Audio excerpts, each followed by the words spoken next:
She posted, "When your boyfriend's apartment is so small you can barely breathe, weary face. My small apartment was a 2,000 square foot loft in Manhattan." I commented, "Feel free to find more space elsewhere." Then I changed the locks and put her boxes in a storage unit. When she realized elsewhere meant a studio in Queens she could actually afford. I, 31 male, am a commercial real estate appraiser. I know that sounds boring, and honestly it kind of is, but it pays well, and more relevant to this story, it means I understand what things cost. Specifically apartments. Specifically in Manhattan. So when my now ex-girlfriend publicly called my 2,000 square foot exposed brick loft so small you can barely breathe, something inside me just clicked off. Let me back up. I inherited some money from my grandfather when I was 24. Not life-changing generational wealth, but enough that combined with my salary and a favorable interest rate at the time, I was able to put a down payment on a loft in a converted warehouse building. 2,000 square feet, 12-foot ceilings, original hardwood floors, the kind of place that makes people go quiet for a second when they walk in for the first time. I'm not bragging. I got lucky with timing and I know it. But I also spent 3 years eating rice and beans to make those mortgage payments work. So it wasn't exactly handed to me on a platter either. My girlfriend moved in about 8 months ago. We've been dating for a year before that. She worked as a receptionist at a dental office, which is a perfectly fine job, but relevant because her take-home was about $2,800 a month. I never asked her to contribute to the mortgage. We split groceries, and she paid the electric bill, which in a loft that size runs maybe $140 in summer. That was it. She was essentially living in a Manhattan loft for $140 a month, plus half the groceries. I want to be clear about something. I didn't hold this over her head. I never once said, "My apartment, my rules." We decorated together. She picked out the throw pillows, gray, from West Elm, $89 each, she bought for. She put her vintage record player by the windows. It felt like our place. I wanted it to feel like our place. The problem started around month 5 of her living there. Little comments at first. "Babe, don't you think we need a bigger closet?" We had a 6-foot custom built-in plus a freestanding wardrobe I bought specifically for her stuff. This kitchen is so cramped. The kitchen had a 10-foot island with seating for 4. I wish we had a second bathroom. We had a full bathroom and a half bath. In Manhattan, that's practically a penthouse feature. I brushed it off because people complain. I complain about stuff too. Whatever. And she started doing this thing with her friends. They'd come over for wine nights, which was fine. I liked her friends mostly. And she'd do this performative side thing. Like they'd be sitting in the living room, which comfortably fit an L-shaped sectional, a coffee table, a bookshelf, and a reading nook by the window. And she'd go, "Sorry, it's so cramped in here, guys. We're making it work with what we have." And her friends would look around confused because the space was objectively massive. One of her friends actually pulled me aside once and said, "Your place is incredible. I don't know what she's talking about." That was the first time I thought something was genuinely off. But the post is what ended it. 3 Saturdays ago, I was at a work conference all day. Came home tired around 8 p.m., heated up leftovers, and was scrolling through my phone when I saw it. She'd posted a carousel of photos, our apartment, with a caption, "When your boyfriend's apartment is so small you can barely breathe, weary face, Manhattan living is not the flex y'all think it is. Someone give me a house in Connecticut, please, house with garden." The photos were taken at specific angles to make the rooms look small. Like she'd literally crouched in corners and shot toward the walls to mess with the depth perception. The living room, which again fits a sectional, looked like a closet in her photos. She piled stuff on the kitchen island to make it look cluttered when we both know it's normally clear. She staged it. The comments were full of her friends and random followers going, "OMG girl, you deserve better," and "Dump him and find a man with a real apartment," and crying laughing emojis. 300-something likes. She had maybe 1,400 followers, so that's a pretty solid engagement rate. Sorry, the appraiser brain never turns off. She was in the bedroom on her phone. I walked in and said, "Hey, I saw your post." She didn't even look up. "Which one?" "The one where you're telling the internet my apartment, the one you live in for free, is too small for you." She rolled her eyes. "Oh my God, it's a joke." You're so sensitive. It doesn't read like a joke. And you doctor the photos. I didn't doctor anything. I just took pictures. You angled them to make the rooms look smaller than they are. The kitchen island has stuff piled on it that's never there. You moved the coat rack in front of the living room window to block the depth. She finally looked up. Okay, detective. Sorry my aesthetic didn't match your floor plan. I stared at her for about 5 seconds. Then I said the thing that apparently started a war. Feel free to find more space elsewhere. She laughed. Actually laughed. What? I'm serious. If this apartment isn't good enough for you, go find one that is. You're breaking up with me over an Instagram post? I'm telling you that if you genuinely believe this place is too small, you should find something bigger. I won't stop you. She sat up. You're being ridiculous. Maybe, but take the post down. No! Okay then. I grabbed my laptop and went to the living room. She came out 20 minutes later acting like nothing happened. I slept on the couch that night. Not because I was being dramatic. I just didn't want to be near her. The next morning, a Sunday, she went to brunch with her friends. The post was still up. While she was gone, I called a locksmith. Now before anyone says, you can't just lock someone out. You're right, and I didn't. Not technically. She wasn't on the lease. She had no mail coming to my address. She'd never updated her address from her old apartment, which I realized in hindsight was convenient for her, but also convenient for me now. She had no legal tenant status. I consulted with a lawyer friend of mine over text that morning, and he confirmed that in my state, given the circumstances, no lease, no mail, under a year of residence, no formal rental agreement, she was legally a guest. An extended house guest. I could ask her to leave and give her reasonable time to collect her things. The locksmith came and changed both locks in about 40 minutes. Cost me $380 for 2 high-security deadbolts. Worth every penny. Then I very carefully, very respectfully packed her belongings into boxes. Her clothes, her books, her West Elm pillows, her record player, her skincare stuff in the bathroom. Everything. I even wrapped the fragile stuff in bubble wrap. I wasn't trying to be cruel. I was being efficient. I rented a storage unit nearby. A climate-controlled 10 by 10, which ran about $280 a month, and moved all 14 boxes there in 2 trips with a hand truck I borrowed from my building super. Sent her a text at 2:47 p.m. Hey, I've packed your things and put them in a storage unit. The first month is covered. The unit number and access code are below. I've changed the locks. I think this is the cleanest way to do this. I wish you well. 11 minutes of silence. Then my phone started vibrating like it was trying to escape my hand. Are you serious right now? You packed my stuff? You changed the locks? I live there. This is illegal. I'm calling the cops. I replied once. You don't live here. You were a guest. Your belongings are safe in climate-controlled storage, and I've paid the first month. I'm sorry it came to this. She called the cops. They came to my building. 2 officers. I showed them the lease, my name only. Showed them that she had no mail on my address, no renter's agreement, nothing.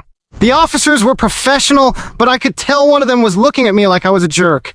He asked if I'd given her any of her belongings. I showed him the storage unit receipt and the text I sent with the access code. He told me there wasn't much they could do since she had no legal claim to residency, but he strongly suggested I keep everything documented. They left. She blew up my phone for the rest of the day. I muted her. Update 1, 6 days later. Okay, y'all. So the aftermath of this has been something else. First, let me address the most common question. Yes, I'm sure she wasn't a legal tenant. I had my lawyer friend draft a short memo confirming the analysis. No lease, no rent payments to me, no utility bills in her name, the electric was in my name, she just Venmo'd me her portion, no mail forwarded to my address, residence under a year with no formal agreement. In my jurisdiction, she was classified as a licensee, someone with permission to be there that could be revoked. I revoked it. Legally clean. Now, the entitlement tour that followed. Monday morning, she showed up at my building with her mother. Her mother. This woman drove in from Long Island to advocate for her adult daughter's right to live in her ex-boyfriend's apartment rent-free. Let that marinate. The doorman, absolute legend, called up to let me know they were in the lobby requesting access. I told him I didn't want any visitors. He relayed the message. According to him, he told me later over a beer I bought him, her mother walked up to his desk and said, "Young man, my daughter has been living in that apartment for almost a year. She has rights. You need to let us up right now, or we're calling our lawyer." The doorman said, "Ma'am, only the leaseholder can authorize visitors." He's declined. "I can't help you." Her mother apparently said, "This is what happens when men are allowed to have too much. They think they can throw women away like garbage." They left after about 25 minutes of sitting in the lobby huffing and puffing. Her mother posted her own thing on social media that evening. A long paragraph about how today's young men have no respect and how my daughter gave that boy everything and he threw her out like trash over a silly post. She tagged it with stuff like hashtag protect our daughters and hashtag narcissist ex-boyfriend. Cool. Tuesday, I got a text from a number I didn't recognize. Turns out it was her older brother, who I'd met exactly twice, and both times he'd spent the entire evening talking about his fantasy football team. His message read, "Bro, you need to let my sister get her stuff properly and stop playing games.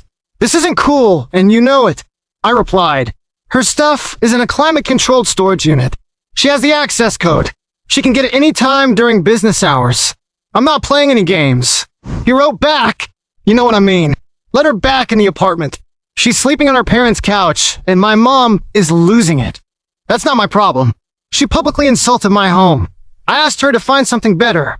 She can. You're a real piece of work, dude." I didn't reply to that one. Wednesday is when things got genuinely annoying. She must have been talking to someone who knew a tiny bit about tenant law, because she sent me a very formal-sounding text that was clearly dictated by someone. "I am formally requesting re-entry to the residence at my address, where I have been residing for approximately 8 months. Under New York state law, I may have established tenancy, and you are required to follow formal eviction proceedings." Except she couldn't actually file anything because, again, she had no documentation. No lease, no canceled rent checks, no utility bills.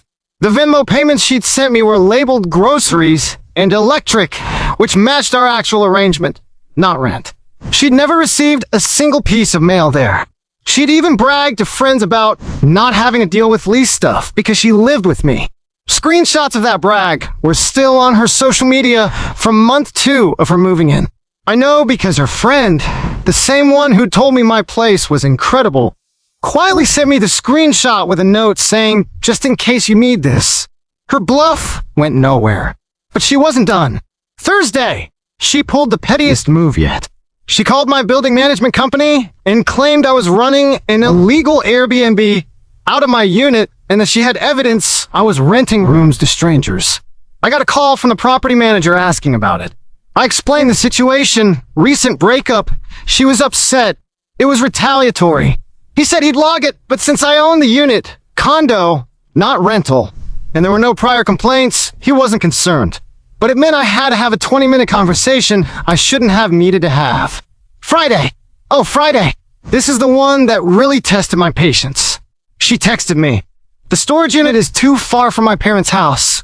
I need you to move my stuff closer or deliver it to me." I stared at my phone for a full minute. The storage unit was a 12-minute subway ride from my apartment, which was where she'd been living. The fact that it was inconvenient relative to her parents' house in Long Island was, and I say this with my whole chest, not my concern. I replied, "The storage unit location is final. First month is paid through the 14th. After that, it's $280 per month. The access code hasn't changed." She responded, "So you're just going to let my stuff rot in there if I can't afford it? I suggest picking it up before the 14th. I can't. I don't have a car, and my brother won't drive in. You can rent a U-Haul for about $30 plus mileage. You moved it there. You should move it out." I didn't respond. Saturday, her friend group tried a different angle. One of them, not the nice one, a different one who'd always been passive-aggressive toward me, sent me a DM that said, "Hey, I know things are messy right now, but she's really struggling. She can't afford first/last/security on a new place. She spent her savings on stuff for your apartment. The least you could do is help her get set up somewhere." This stuff for my apartment she was referring to? 4 throw pillows, $356, A scented candle subscription she got me for Christmas, $45 per quarter, and a set of kitchen towels, $28. Under $500 total in 14 months. Meanwhile, I'd covered her housing, most of her food, and her utilities in a Manhattan loft for 8 months. But sure, I owed her. I didn't respond to that either. Update 2. 2 weeks later. A lot of you predicted exactly what happened next. She found out what apartments actually cost. From what I pieced together through the mutual friend grapevine, and one very informative conversation with a nice friend from her group who was increasingly disgusted by the whole circus, my ex spent that first week and a half aggressively apartment hunting. She was absolutely positive she could find something way better than my loft, because in her mind, my place genuinely was small and she deserved more. Reality hit her like a freight train doing 90. At her income, roughly $2,800 per month after taxes, and with no savings to speak of, she'd spent most of it on clothes and going out, which I'd noticed but never commented on because it wasn't my money. Her options in Manhattan were literally zero. Not figuratively. Literally zero.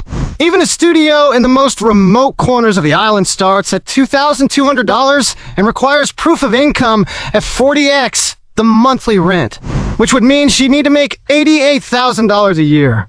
She made about $38,000. So she looked in Brooklyn. Same problem. Mostly, the neighborhoods she wanted, the trendy ones she'd post about, were $1,800 minimum for a room in a shared apartment. A room in someone else's apartment. With roommates. She ended up finding a studio in Queens. $1,650 a month. Roughly 340 square feet. No dishwasher. No laundry unit.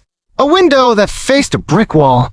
She had to get her mother to co-sign the lease because her income alone didn't qualify. 340 square feet. Down from 2,000. Because a post was more important than appreciation. The nice friend told me that when my ex walked into the studio for the first time after signing the lease, she stood in the middle of the room and didn't say anything for about 2 minutes. Then she said, I could see the entire apartment from one spot. Because she could. That's what 340 square feet means. Now, I didn't celebrate this. I'm not a monster. I know how brutal the housing market is, and I know she's going to be spending over half her income on that studio, which leaves almost nothing for groceries, transportation, and the life she'd gotten used to living. That's a hard adjustment, and I wouldn't wish financial stress on anyone. But I also didn't cause it. She had a 2,000 square foot loft for the cost of an electric bill. She publicly mocked it. I gave her the opportunity to find something better. She found what her budget actually allowed. Now here's the part of this update that I really need to talk about because it's the most infuriating thing that happened throughout this entire situation. About a week after she signed the lease on the studio, I got a call from an unknown number. I normally don't pick up unknown numbers, but I was expecting a work call. It was her mother. I want you to know that what you did to my daughter is going to follow you, she said. No, hello. Ma'am, I don't think we should be communicating. She is living in a box because of you. A grown woman living in a box. Does that make you proud? She's living in an apartment she can afford. I'm sorry it's not what you wanted. You know what you are? You're the kind of man who dangles nice things in front of a woman and then snatches them away the second she doesn't worship you for it. She publicly humiliated my home with doctored photos. I asked her to take it down. She refused. It was a joke. Young people joke on the internet. You destroyed her life over a joke. I think we have different definitions of joking. I want you to pay for her security deposit. Dead silence for me. Her security deposit on the new apartment. You forced her into this situation. The least you can do is pay her deposit. It's $1,650. Ma'am, no. Excuse me. No, I'm not paying for her apartment. I already paid for her apartment for 8 months. For essentially free. She chose to mock it publicly. I chose to end the arrangement. The consequences of her actions are not my financial responsibility. You are a cruel, selfish man. I'm sorry you feel that way. Please don't call me again. She called me again. 3 times that week. I blocked the number. But here's the real kicker. I found out through the nice friend, who at this point was basically a double agent, that my ex hadn't actually moved all her stuff out of the storage unit. The paid month had ended. She grabbed about half her things and left the rest because she didn't have room in the studio. So the storage unit was now accumulating charges at $280 a month on MY payment method because I'd set up the first month. I called the storage company immediately and removed my card. They told me they'd notify the renter on file, which was me, since I'd set it up, that the unit would go to auction after 90 days of non-payment. I transferred the account into her name using the contact info I had and sent her one final text. Storage unit account has been transferred to your name. My payment info has been removed. Please handle the remaining balance and your belongings. I wish you well. Her response: are you serious? I can't afford $280 a month. You put my stuff there, you should pay for it. I did not respond. I changed my number the next day.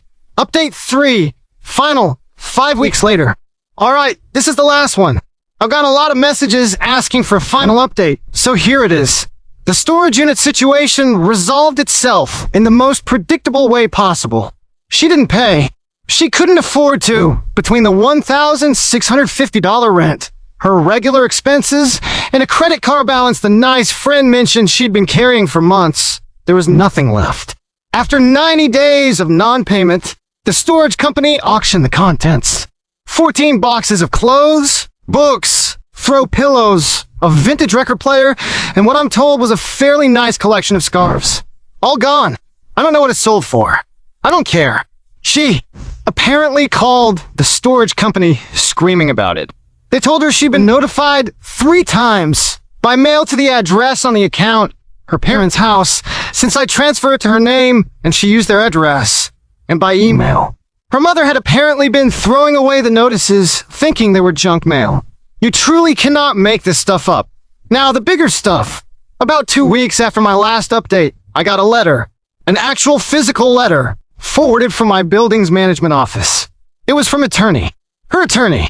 A cease and desist demanding I compensate the complainant for losses incurred due to wrongful eviction, including but not limited to security deposit, moving costs, storage fees, and emotional distress.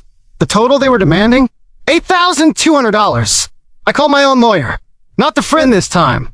I retained an actual real estate attorney through my firm's legal referral network. Cost me a $500 retainer. She reviewed the letter, reviewed my documentation, and wrote a response that I genuinely want framed.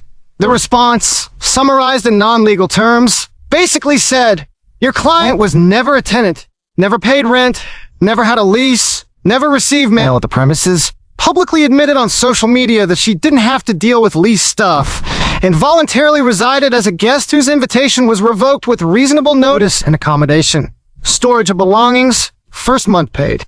The claim has no legal basis, and if pursued, we will countersue for defamation based on the public social media posts containing deliberately misleading images of the premises, as well as harassment based on the documented pattern of contact from the complainant and her family members. My lawyer told me she didn't expect to hear back. She was right. We never did. But the ripple effects were wild. The nice friend, who by this point had firmly distanced herself from my ex's circle, told me that the attorney my ex hired was her mother's friend's husband, not a real estate lawyer, a personal injury guy. He'd apparently taken the case as a favor, and after receiving my lawyer's response, told the family there was nothing further he could do, and that pursuing it would likely result in an unfavorable outcome. Translation: you have no case, and you're gonna get countersued. Her mother threw a fit. Apparently told the attorney he was abandoning her daughter and that she'd find a real lawyer who isn't afraid of bullies. She did not, in fact, find another lawyer. I know because my attorney set a reminder to check for any filings against me. 6 weeks later, nothing. Meanwhile, the social media post, the one that started everything, was still up, still getting occasional comments, still painting me as some kind of monster who threw his girlfriend out over nothing. I've been ignoring it per my lawyer's advice, but it was affecting me more than I wanted to admit. People I'd met through her at parties would see me on the street and look away. A guy from her friend group messaged me saying, you should be ashamed of yourself. One of my own co-workers saw it through some 6 degrees of separation share and asked me about it at lunch. So I did something I've been sitting on for a while. I didn't make a public post. I didn't tell my side. Instead, I sent the nice friend a single photo. No caption. No explanation. Just a wide-angle shot of my living room. The sectional, the reading nook, the 12-foot ceilings, the windows overlooking the street. The space that my ex had called so small you can barely breathe. The nice friend posted it on her own story with a caption, "For context." That's all she wrote. For context. Within a few hours, people started doing the math, comparing the angles of my ex's original post to the actual dimensions visible in that one wide shot. Someone who worked in interior design commented with rough square footage estimates based on the furniture scale. Comments started popping up on my ex's original post. Not from me, not coordinated by me. Just people going, "Wait, that's the same apartment, and girl, that place is huge, what are you talking about?" She deleted the post by the end of that day. Didn't address it, didn't explain, just deleted it. The nice friend told me my ex's reaction was to throw her phone across her studio and crack the screen on the floor of her 340 square foot apartment. The replacement screen cost her $230 she didn't have, so she was using a phone with a shattered screen for 3 weeks until her next paycheck. I want to wrap this up as something honest. I don't feel triumphant. I know a lot of people reading this want me to be doing a victory lap, and I get it. The narrative is satisfying. Girl mocks boyfriend's generosity. Boyfriend removes the generosity. Girl faces reality. Clean. Tidy. Justice served. But here's what actually happened. I lost someone I cared about. Someone I thought I'd build something with. Someone whose record player I can still see a ghost of by the windows, even though it's been gone for weeks. I sit in my 2,000 square feet of exposed brick and hardwood, and sometimes it does feel too big. Not because of the square footage. Because it's quiet. The throw pillows are in a storage auction somewhere. The candle subscription got canceled. The kitchen towels are in my linen closet because I'm not going to throw out perfectly good kitchen towels. I'm not insane. She's in Queens, paying more than half her salary to live in a box. Not because I put her there, because she valued a performance of dissatisfaction over an actual life she had for free. She chose the image of deserving more over the reality of having enough. I changed my locks. I changed my number.